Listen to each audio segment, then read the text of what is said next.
तो 200 करोड़ से भी ऊपर की राशि कहां खर्च, रोजगार का कितना अवसर पैदा होगा। 2025 का चुनावी बिगुल बज चुका है। अब हर कोई इस अखाड़े में लड़ने के लिए तैयार बैठा है, और चाहे वो पक्ष हो चाहे वो विपक्ष हो। लेकिन जिस तरह से नीतीश अपनी यात्रा में रहते हैं, जिस तरह से नीतीश अपनी यात्रा के लिए जाने जाते हैं, वही शुरुआत करने के लिए अब फिर से अब जनसैलाब ला रहे हैं, फिर से अपनी नई मुहिम ला रहे हैं, नई यात्रा ला रहे हैं। इसको लेकर करके कहीं ना कहीं आरजेडी प्रवक्ता में बहुत खींचातानी हो रही है, बहुत तुतु में हो रही है। उसके लेकर करके बिहार में एक बड़ी सियासी हो रही है।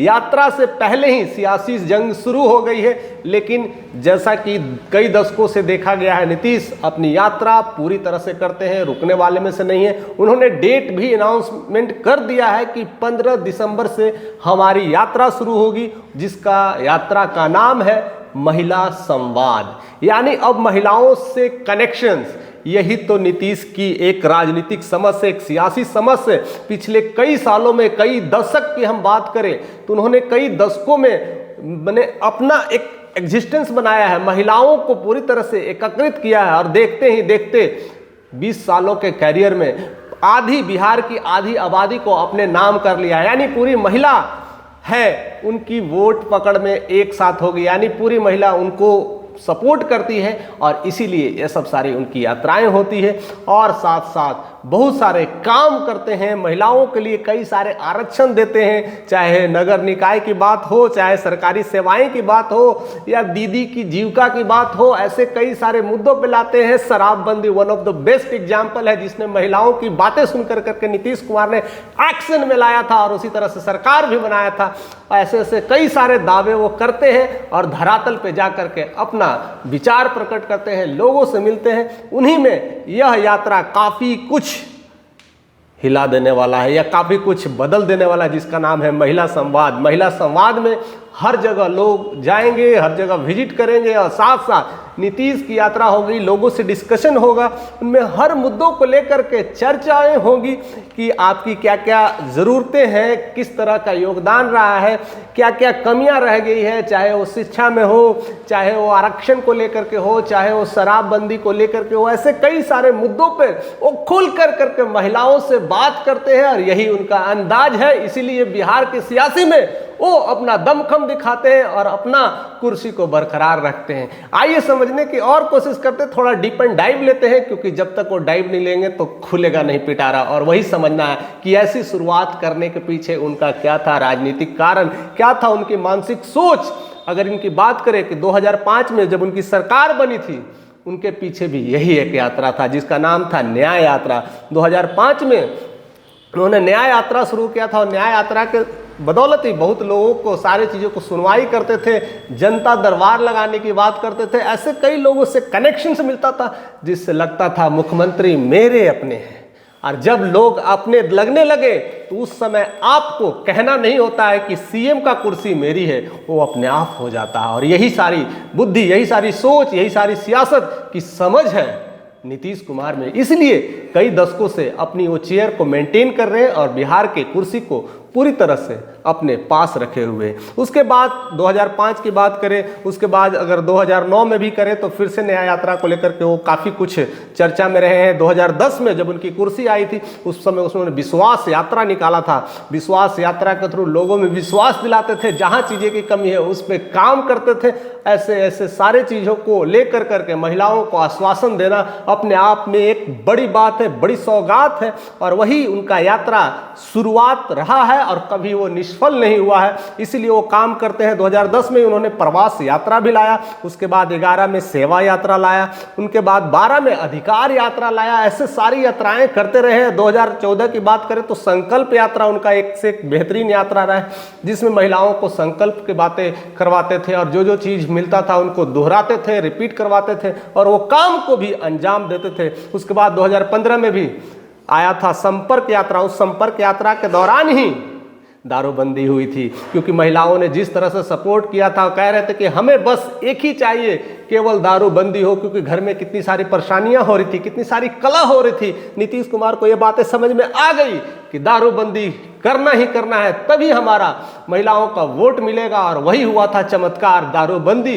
पूरी महिलाएं उनके समर्थन में आ गई। अगर जिस घर से महिलाएं अगर समर्थन में आ जाए तो पुरुषों का तो आना ही पड़ेगा। तो पूरा वोट बैंकिंग हुई थी और जबरदस्त इनिंग खेले थे और उसमें जबरदस्त परफॉर्मेंस भी किए थे और पूरी तरह से बहुमत में सरकार बनाए थे।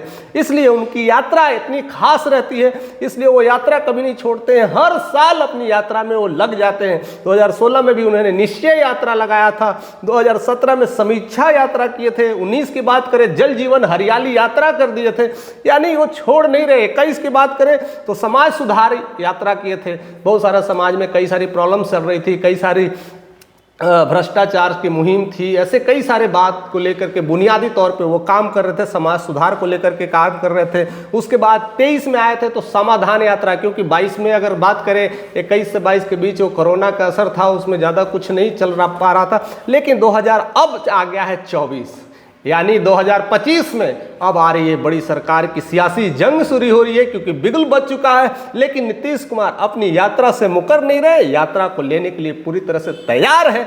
वही है 2024 की यात्रा, वो है महिला संवाद यात्रा, यानी महिलाओं में जाएंगे, डिस्कस करेंगे, जो मैंने दारूबंदी बंद किया है क्या उसे फिर से रीओपन करना है कि उसे क्लोज फाइल कर करके समाप्त कर देना है, इस पर भी विचार होंगे।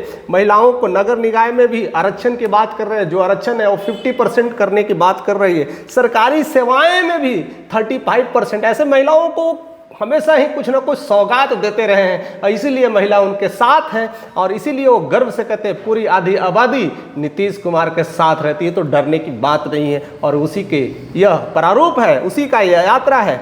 जीविका की तैयारी में लगे हैं, न्यू न्यू योजनाएं ला रहे हैं और सारा कुछ योजनाएं में महिलाओं का कंट्रीब्यूशन ज़्यादा दिखता है ना कोई अलग बात, है ना कोई अलग सोच। तभी तो बिहार को पकड़ कर करके रखे हैं। किस तरह से बाकी लोग जाति समीकरण की बात करते हैं अपने वोट बैंकिंग के लिए, इन्होंने पूरे महिला को पकड़ लिया है।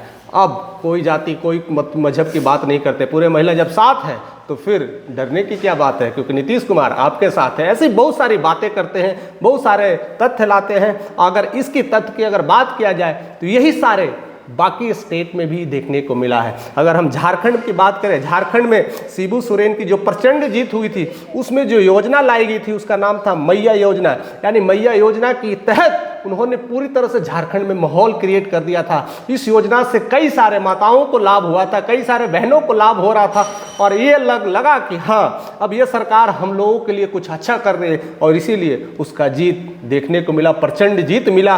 और अभी हाल ही में फिर से मैं बात करूं झारखंड के बाद अगर महाराष्ट्र की बात करूं तो उसमें भी सबसे बड़ा था जीतने का जो प्रचंड कारण था वो था योजना ही था, वो था लाडली योजना। महाराष्ट्र में पूरी तरह से लाडली योजना के तहत महिलाओं को ही प्रारूप में लिया जा रहा है। अब धीरे धीरे ये योजनाएं लोगों को समझ में आ रही है कि ऐसी ही योजनाएं काम करती है और इसका श्री गणेश करने वाले बिहार के नीतीश कुमार थे और उसी का मॉडल कहीं ना कहीं झारखंड में दिखा, महाराष्ट्र में दिखा। तो फिर नीतीश कुमार कैसे पीछे रह जाएंगे, क्योंकि उन्हीं का तो प्रारूप है, उन्हीं का तो योजना है और ऐसी ही योजना वो करते रहते हैं, लोगों से कनेक्ट होते रहते हैं। यह काफ़ी कुछ अलग है। लेकिन कहते हैं कि हमेशा पक्ष और विपक्ष लड़ाइयाँ चलती रहती है, लड़ाइयाँ होगी, सियासी जंग होगा, इसमें बहुत सारे एक दूसरे को कटाक्ष होंगे।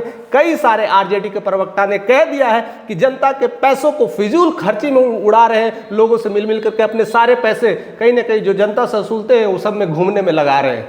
लेकिन मैं ये दावे के साथ कह सकता हूँ कि अगर मुख्यमंत्री अगर जनता के बीच जाए उसके लिए आपको करोड़ों भी पैसे लग जाए, ये फिजूल खर्ची नहीं है, ये रिश्ता का मामला है, ये कनेक्शन का मामला है। तो इसमें जितने भी सियासी अगर लोग कर रहे हैं तो कहीं ना कहीं फंसते जा रहे हैं। अगर उनको चेंज करना है तो कुछ और मुद्दे पे लाना होगा, उन्हें भी नई यात्राएं लाना होगा, उन्हें भी कुछ नई चेंज लाना होगा। लेकिन इस तरह से अगर आप बात करते हैं कि अगर मुख्यमंत्री अगर लोगों से कनेक्ट हो रहे हैं और फिजूल के पैसे अगर जा रहे हैं तो यह सरासर गलत होगा, क्योंकि इसमें कहीं ना कहीं आपकी लाठी टूटने वाली है, आपका विचार दबने वाला है। कुछ और नए मुद्दे लाइए, कुछ और नई सोच लाइए जिससे पकड़ करने के लिए ज़रूरत है। अगर ऐसे अगर घेरेंगे तो नीतीश कुमार कभी नहीं झुकेंगे, वो बढ़ते ही चले जाएंगे और उसमें आपका ही सपोर्ट होगा।